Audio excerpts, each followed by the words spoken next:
a few suggestions about what I think, is involved in finding success in school, college, and life. And you can see from these little um, images here, being flexible is probably the key factor in psychology now that we've found is related to mental health and success. And that is that you can do different things in response to changing environments. And even physiologically, as people do more meditation, as they become more flexible, you see that their cardiovascular system even does the same thing. Their heart rate goes up and down in response. When people get stuck, they get rigid, they can't respond to different people in different situations and changing. So practicing putting yourself in situations that are not comfortable, that you have to kind of stretch to and accept, I think is really pivotal. Reading, writing, and thinking, obviously, in school, you want to read as broadly as you can. Write, I mean, in academia, we have a saying, don't write anything you can't publish.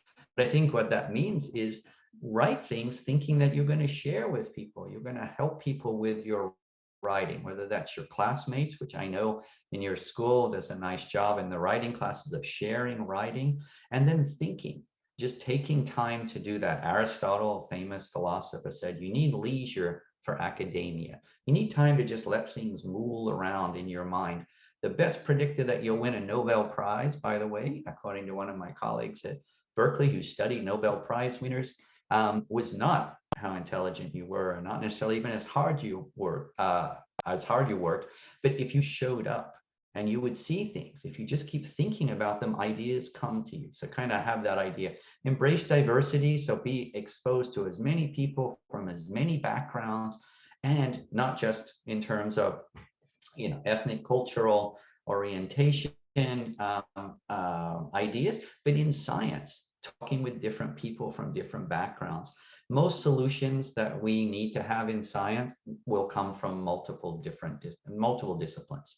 Down on the left here is math. Study math. Everybody should study math, like they should brush their teeth, right? And you might say, well, I'm in psychology. So in psychology, talking to people. Yes, it is talking to people, but it will limit your future because the language of science is mathematics. And it doesn't mean you need to be, a mathematician, but having a good facility with data and quantitative thinking. And then doing art. So I have the do art here. So art helps you with thinking about the world in a different way, just like science does. It has you see with a different lens things. And then finding a need and filling it. I probably think that's the thing I tell the college students the most. You don't look for a profession or where to fit in or a niche. Think about where are their needs in the world.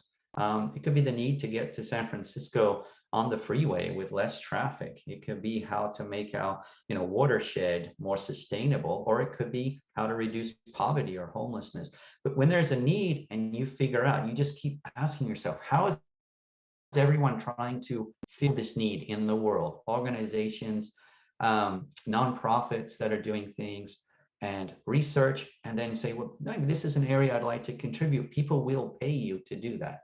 People have needs, and that I think is probably one of the best pieces of advice I got, was find what people need and figure out solutions for them, and then that will go a long way.